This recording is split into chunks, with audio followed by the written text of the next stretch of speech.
こんにちは、隊長です。富良野美瑛旅2日目の朝になりました。以前視聴者様がコメント欄にて、青い池に行くなら早朝がおすすめだと教えてくださったので、この日は朝の4時半に起きました。早朝といっても外はかなり明るくなっています。しかし霧がかなり濃いので慎重に運転をしながら進みます。2017年、夫が青い池に訪れたそうなのですが、その時は駐車場はこんなに大きくなかったととても驚いていました。我々の他にお客様は2人しかいませんでした。曇っていることを少し残念に思ったのですが、この幻想的な感じも個人的にはドストライクで、朝のひんやりとした空気の中、森林浴を楽しみました。諸説あるそうなのですが、青い池は1997年に上富良野在住のカメラマンにより発見されたとのことです。また水深は最大で9メートル。実はこの時、大きなアラーム音とともにいくつかの言語で今すぐ池から離れてくださいといった内容の警報が鳴り響いていました。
旅館でいただく朝食までまだ時間があったので、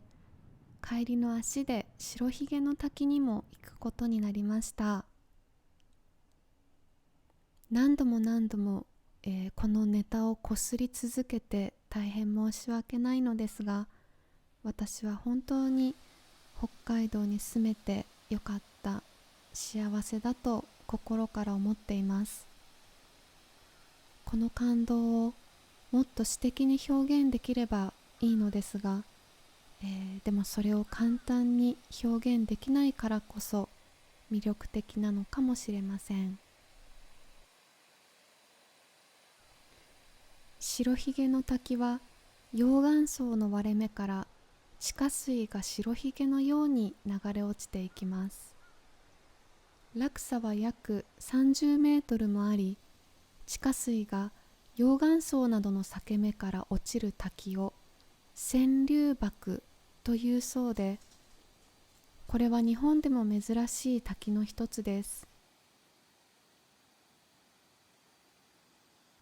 昨晩訪れた時も感動したのですが、今朝のこの景色も圧巻で心の底から感動しました。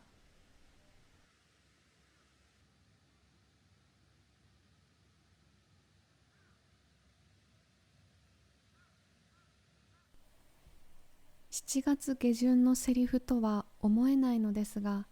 体がとても冷えたので朝食前に温泉で温まりました。このなんか白いもやは、湯の花だそうです。これを挟むか迷ったのですが、夫の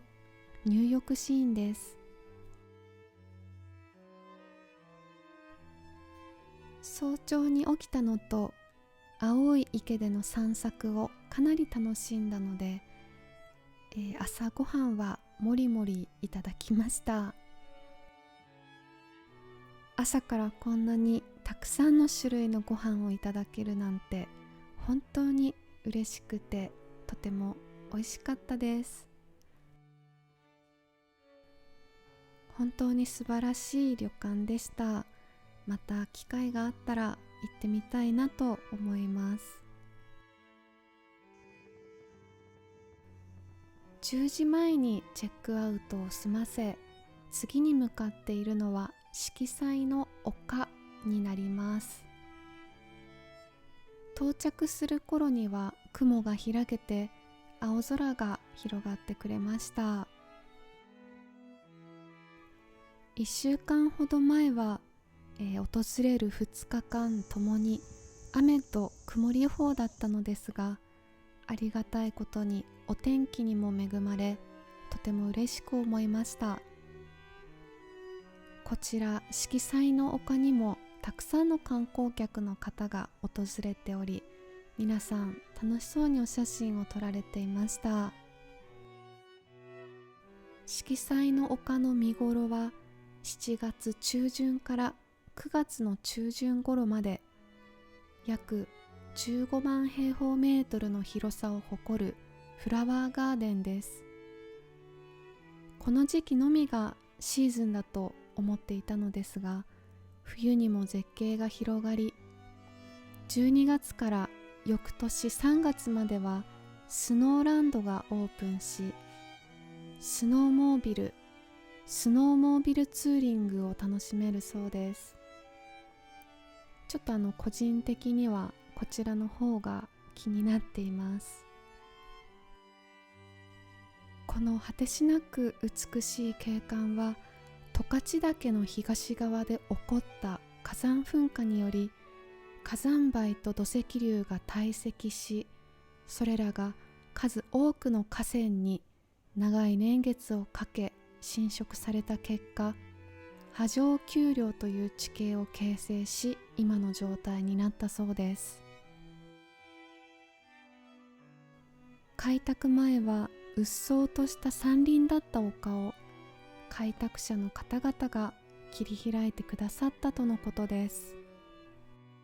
そして美瑛町では2005年に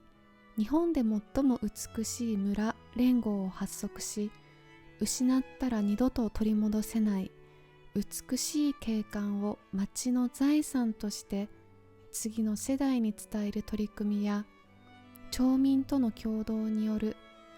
景観保全の取り組みを行っています。すいません、尺が足りなくなってしまいました。次の目的地は2022年9月にオープンされた喫茶山の分室というお店です。こちらのお店も以前から富良野へ訪れる際は必ず予定に入れたいと思っていたお店です。まるで絵画のように切り取られた窓枠からは富良野の大自然が望めます。到着した時に旦那様の方から今日はちょっと混んでいるので提供が遅くなりますとお声かけいただいたのですが、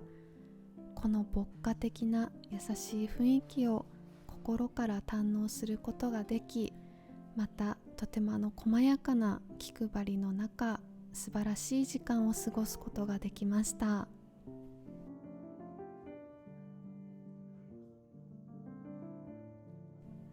スイーツをご担当されている奥様は元看護師で、昔からお菓子作りが好きで行っていたそうです。ちょっともうこれは好きのレベルから発展するものではないくらい本当に素晴らしいお味でした。帰りのお会計の際にとても美味しかったですとお伝えすると、私ロールケーキしか作れないのとお茶目にお答えくださいました。その人柄に一瞬でファンになりました。また訪れたいです。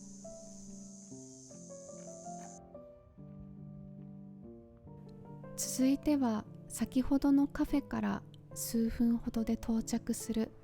パン屋山中さんです。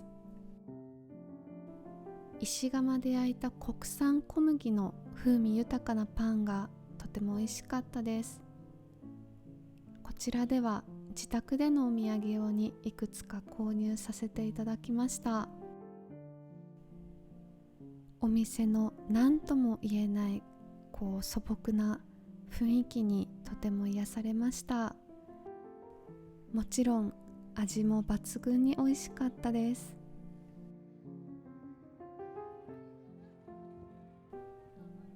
続いては富良野マルシェで自宅や友人用にお土産を購入する流れになりました。こちらの土地はもともと地域センター病院の移転によって空き地になった約2000坪の跡地を活用してできた施設だそうです。寂れつつあった富良野の町を再生しようと幾多のハードルを乗り越え4年の歳月をかけ平成22年に完成されました。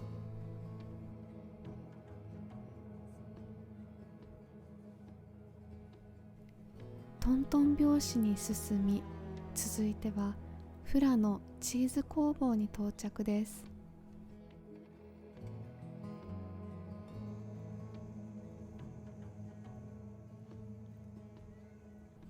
もし空いていたらあわよくばピザでもと思ったのですが、なんとピザの焼き上がりまで1時間15分待ちだったのでジェラートを食べることにしました。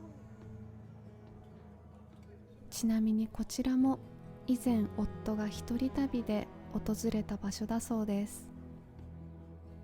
訪れた時はゴールデンウィーク真っ只中だったのにピザの待ち時間もほとんどなかったそうなので、この数年間に大きな変化があったことがなんとなくわかります。ちなみにここの工房ではアイス作りやチーズ作り体験も行っているので、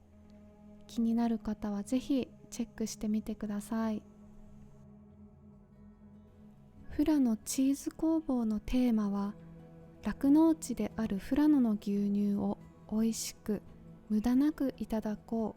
うだそうです。ジェラートには新鮮な富良野ミルクが使用され、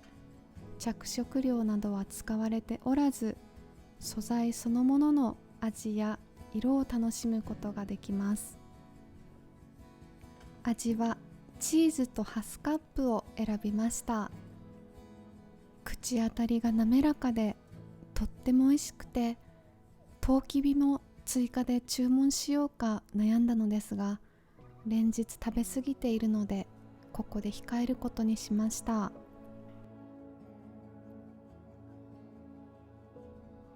最後は富良野チーズ工房からすぐにある富良野デリスへ寄りました。こちらも以前夫が訪れているそうです。なんだか今回の旅は夫の訪れ先の聖地巡礼のような感じになりました。帰宅途中にはパン屋山中さんの美味しいパンをいただきます。なんだかんだでたくさんの場所を散策できた富良野美瑛旅でした。車で行けている事実に未だ感動が追いつきません。移住前の会話の中で、私たちがもし引っ越したら車で富良野とか帯広にも行けたりするのかなとなんとなく話していたことが、こうして現実になって、それがとても嬉しくてたまりません。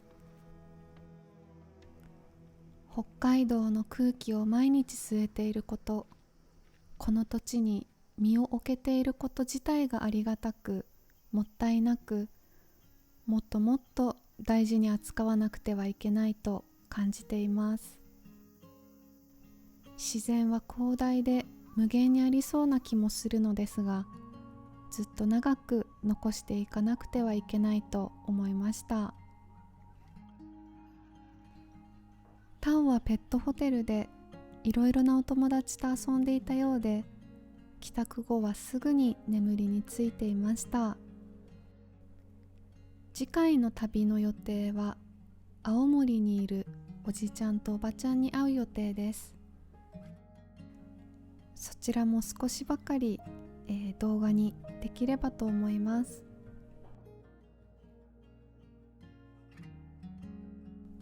いつもコメント欄やインスタグラムのダイレクトメッセージなどでおすすめの場所を惜しみなく教えてくださり、本当にありがとうございます。今回の旅でいくつかおすすめも教えていただいたのですが、行けてなかったりして本当に申し訳ありません。それではまた次回の動画でお会いできますと幸いです。したっけねー。